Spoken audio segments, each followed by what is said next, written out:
Today on the channel, we're gonna answer a question from the mailbag, also known as Instagram DMs. So I had a follower reach out and ask how to lay out a curved wall plate on a sheet of plywood for a building or a circle of 20 feet in diameter. So this is how I would approach it. Of course, you could lay sheets of plywood all the way around, get out a giant trammel, but that's actually not going to be the most accurate way. So what we're going to do is lay out this portion of the curve on a sheet of plywood. I have this scaled 1 inch to 1 foot.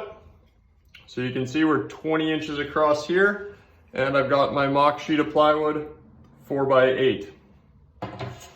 So how we're going to approach this is the maximum distance we can get of a curve is 8 feet. So we have a chord length of 8 feet.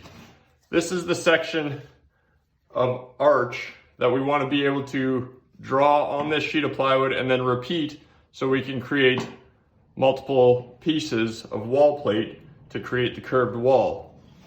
Now there's a few things we know. We know the sheet of plywood is 8 feet long. So this is an 8-foot chord.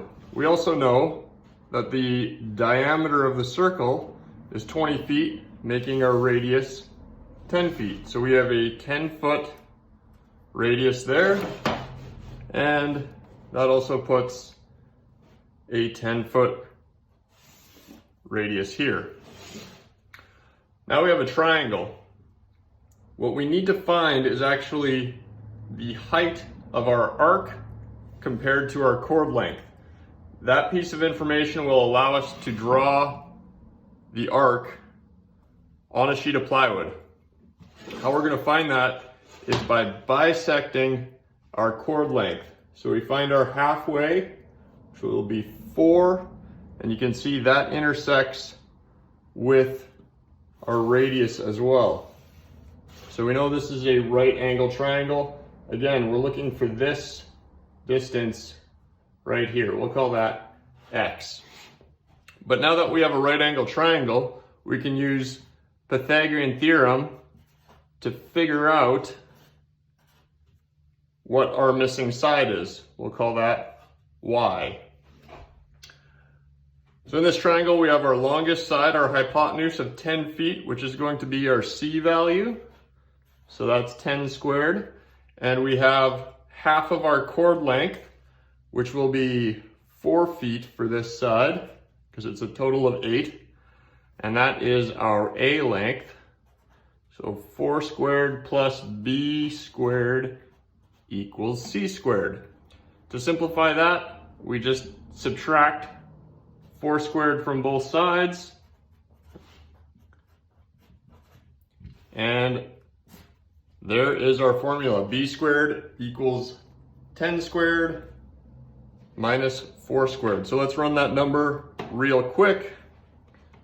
10 squared minus 4 squared equals 84. The square root of that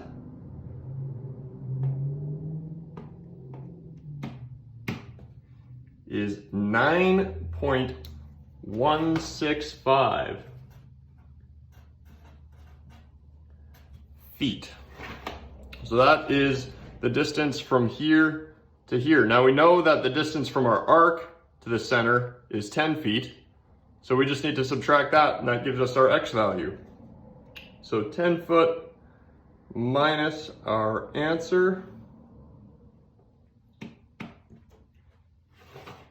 is our X value equals 0.8348. We need that in inches. So we multiply that by 12. That's 10 inches. 0.181 times 16, to put that in sixteenths, 10 and 9/16 of an inch. That is the height of our arc right there. Now to use that, we're going to take our sheet of plywood. We've got our 8 feet. We're going to find the center, which is our 4-foot mark, and then we're going to mark 10 inches up, which on this scale is a little bit difficult. So I'm just gonna mark 1 inch. Now we have 3 points. We've got a point in each corner, which is our 8-foot length, and we have a point for the top of our arc, just like that. We can put in a screw in each corner and a screw in our top point and use the 2-stick method to draw this arc. So to do that, we put 1 stick parallel with the bottom, 1 stick from point to point, and fasten that together. I went ahead, made a little mock-up. I've got 3 brad nails in there and my sticks fastened together. You can see point to point, and we're parallel with the bottom. And we just use the intersection of those 2 sticks to trace our curve. From that side, and then again from this side. It's hard to do on such a small scale, but there you go, you get the idea. There's your arc. Measure your 3.5 inches away, and you'll have your next arc. Cut that out, repeat it, and you've got yourself a curved wall plate.